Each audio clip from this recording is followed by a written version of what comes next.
everybody, Derek here for the weekly news recap for the 11th to the 17th of April 2022. So, starting off with a bit of a doozy. So, continuing our efforts to highlight how shitty Activision is, not that they really need any help in that instance. But anyway, report: California Governor Gavin Newsom accused of interfering in Activision lawsuit on behalf of Activision. So, California's Department of Fair Employment and Housing recently lost the top two lawyers in its ongoing gender discrimination lawsuit against Activision Blizzard. This is the ongoing thing of Activision Blizzard King being an extremely shitty place to work.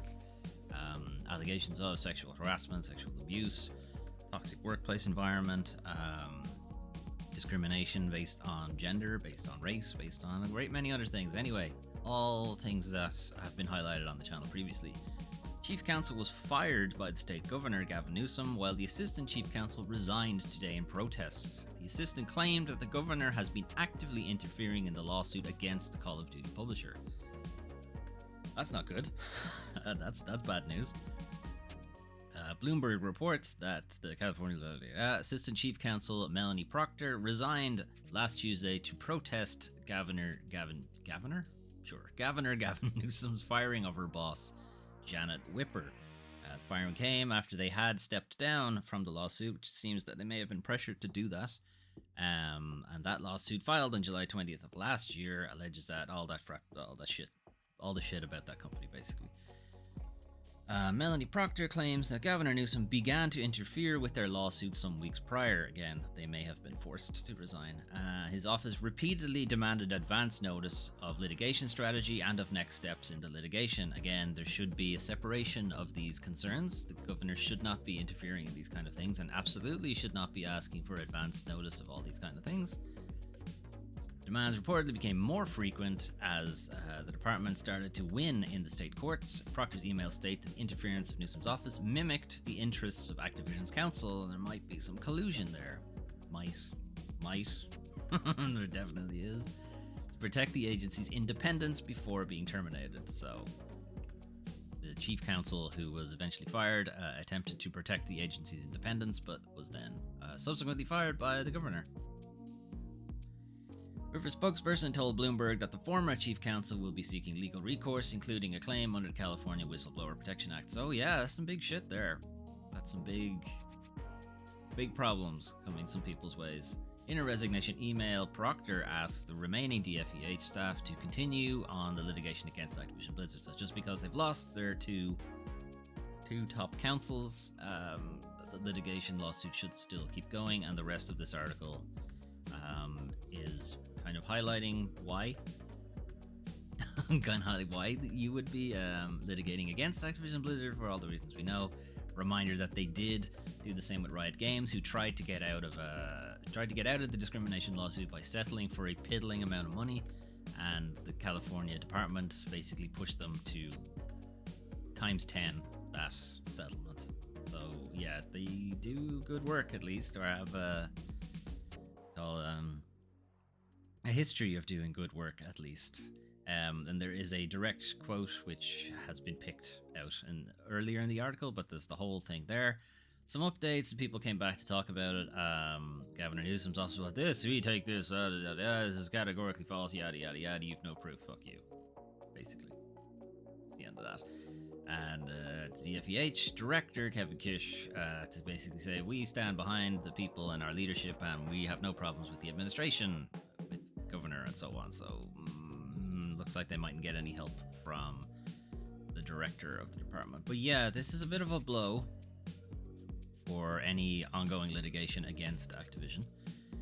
It is extremely concerning that the California governor has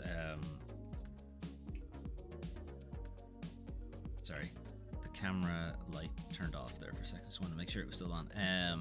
Yeah, it's extremely concerning that the governor would have gotten involved in this kind of thing. Obviously, because there should be a separation of concerns with these kind of things, but yeah, corruption, etc., etc. Is it surprising? Not particularly. But hopefully there can be some proof, that kind of thing. But yeah, it's not looking good for the Activision lawsuit, so they may get away with it. Fun. Fun way to start off our day. Anyway, moving on. So, new releases this week. Actually, it's mostly ports.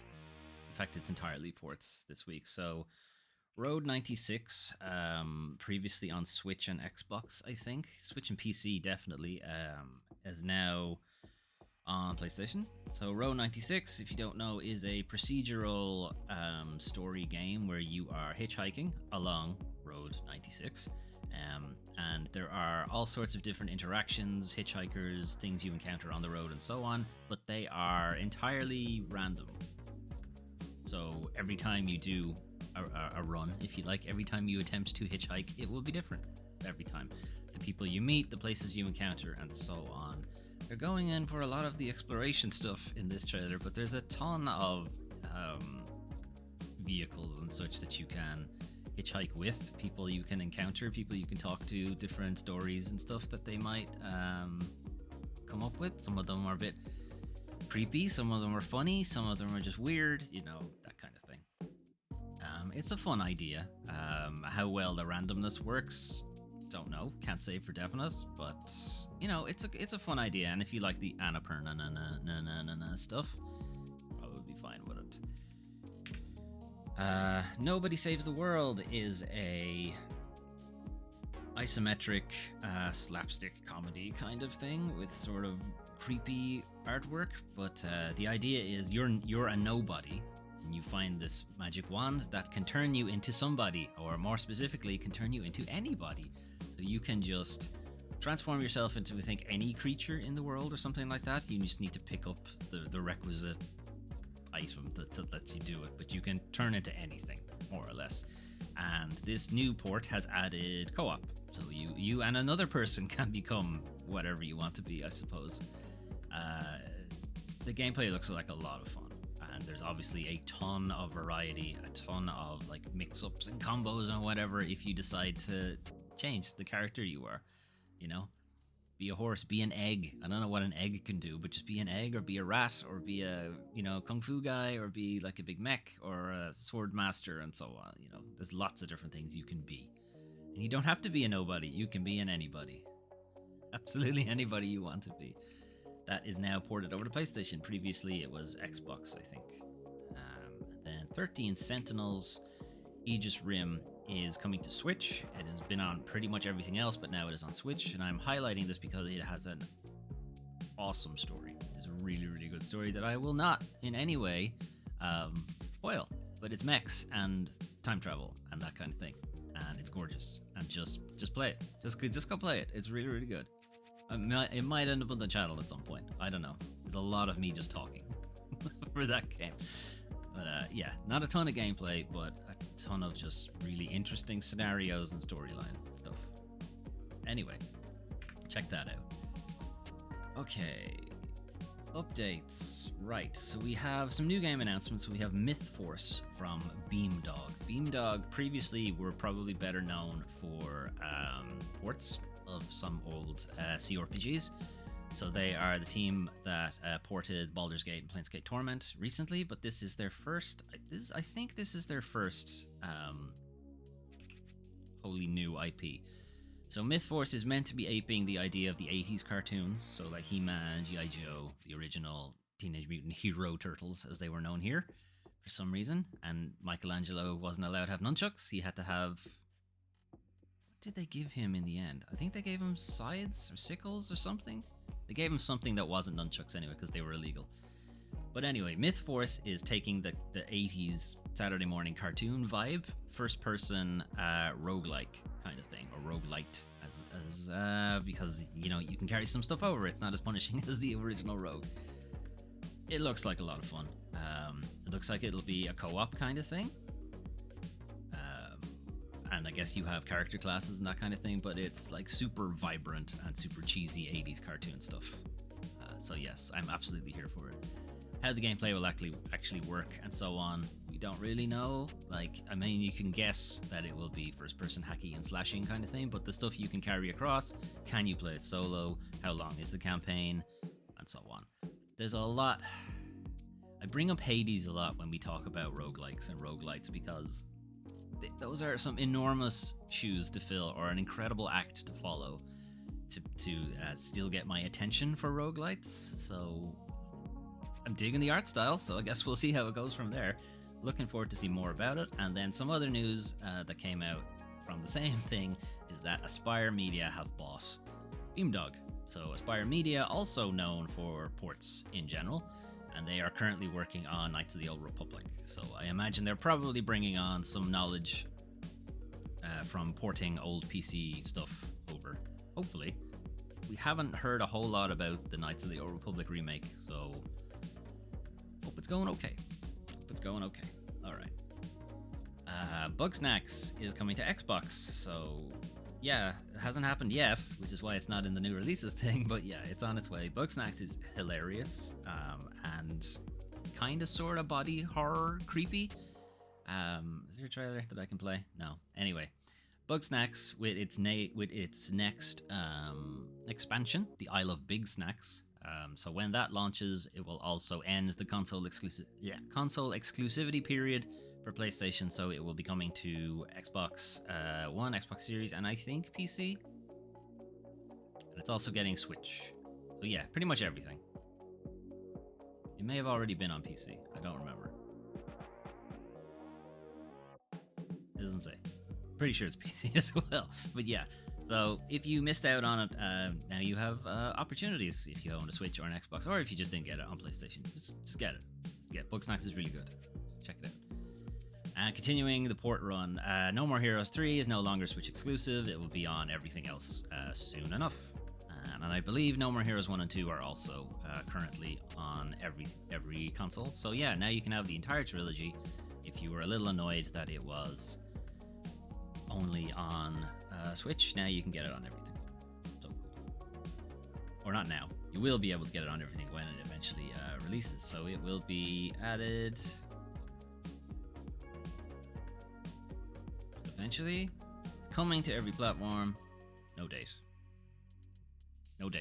But it is. It's on its way. That's why it's not in the new releases, because it's not out yet. Okay. It is now time to talk about the worst part of video games. The video game industry. So, this is kind of a mirror piece, if you like, to two stories that we looked at recently, where Activision and Riot, who subsequently were being sued for workplace malpractice. But anyway, Activision and Riot were trying to force their employees back into the office, and they had dropped vaccine mandates and so on, and it was extremely unsafe, where people felt very unsafe to go back to work, and they were like, hey, working from home has been fine up till now, why can't we keep doing that? And the response was, fuck you, more or less. But this is opposite side of things. Bungie are like, no, remote work is fine, and our current and future jobs will absolutely allow it. In fact, it'll be digital first. The idea will be that it's a remote job unless we say otherwise. Destiny developer Bungie has committed to a new digital first hiring policy and said that most current and future roles will be fully remote eligible. There is a small caveat here though, in that it's only in these particular states, and that is probably for tax reasons. I think there are differences in taxation if you are remote work in these places and if you are not. But yeah, good. At least that's one side of the thing that actually cares about their employees, or potentially cares about the taxation of it. I don't know. But you know, it's another side to it, basically. And it's also interesting in that Bungie used to be owned by Activision. There would be a case that they wouldn't have been able to do this if they were still owned by Activision. Now they're owned by Sony, and it seems Sony are not dictating whether people or whether their subsidiaries have to say what they say what they do what they say. Don't know. I'm gonna move on. CD Projekt Red says The Witcher 3's new gen upgrade isn't in development hell. Yeah, maybe. It probably is. So the publisher stated on Wednesday that the new gen versions have been delayed again, and that development has been brought in-house to complete the project, and no new release date was given. So it is indefinitely delayed because technically you didn't give us a date, so it is indefinite. And vice president of business development was on a earners call or something like that, and he was like, I don't like the deadline, or I don't like the headlines that said Witcher 3 next gen delayed indefinitely. Well, you didn't give a release date, chief, so that's how it works. You didn't give one. That's how it's happening. So this is concerned that it had been sent out to another development company who did their Switch port. I forget their name. Saber Interactive. Saber Interactive were doing the Switch port, and we're handling the Witcher 3 PS5 Xbox Series port update, if you like, upgrade. But that's now being taken in-house by CG Projekt Red, and they will finish it off. How much work is required to finish it off, we don't know. Again, there's been a considerable delay, an indefinite delay. We don't know how long it is. They're saying we need to look at the code to see how long the delay will actually be. Why did you take it in-house if you haven't looked at the code already? Like, you know, there's a reason you brought it in-house. And typically the reason is you weren't happy with the work being done. That's usually the reason. So why? Why'd they do it? They haven't said, and he's like, no, it's not in development hell. It is until you say otherwise, basically. And then, not in this story, but it did come up during the week, is that the Cyberpunk 2077 expansion packs have also been delayed. But that's not a surprise, because they've been working on just making the game work properly up until this point, and now that they're bringing the Witcher 3 upgrade in-house, I imagine that will also take a bit of resources away from any Cyberpunk expansion work. So yeah, that's also been delayed. And then a bit of I told you so. Babylon's Fall dropped to less than 10 concurrent PC players this week. Reminder, this is a live service game that kind of requires lots of people to be playing it in order for it to work properly. Less than 10. Wow, that's pretty bad. That's some... Do we need to tell these less than 10 people that other video games exist? But yeah, this is just a continuing debacle of Babylon's Fall that should absolutely not have been a live service game. They should have left it as a single player spectator brawler thing. Should have left it. Go back and look at the very first Babylon's Fall trailer. They should have left it like that. But no, Square Enix is still chasing the live service dragon. And that's the thing about chasing the dragon, is that you never catch it. You never catch it, guys. That's the whole point. Anyway, it dropped to 10 concurrent players and it only maxed out at 100 this week. The online game has struggled to attract more than 100 concurrent players throughout the week. So this is their concurrent players stuff. The peak, I think, was less than 100 and the valley was less than 10.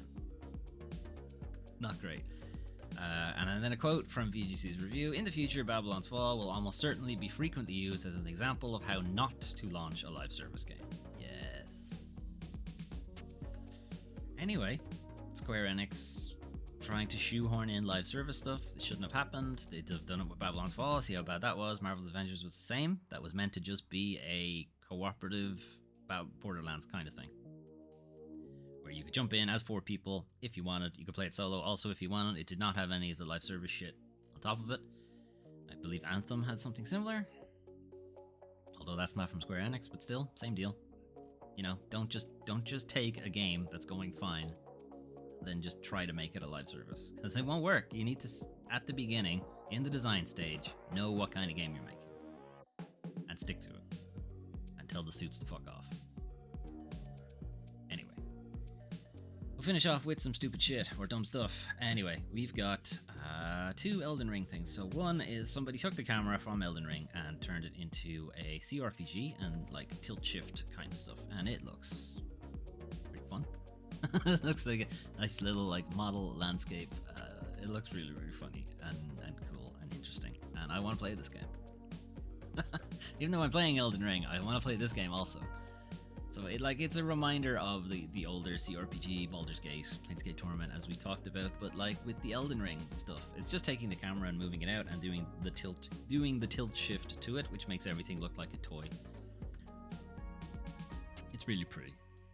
It's really pretty, and I want to play it. But I imagine this would be next to impossible to play as an actual game. There's no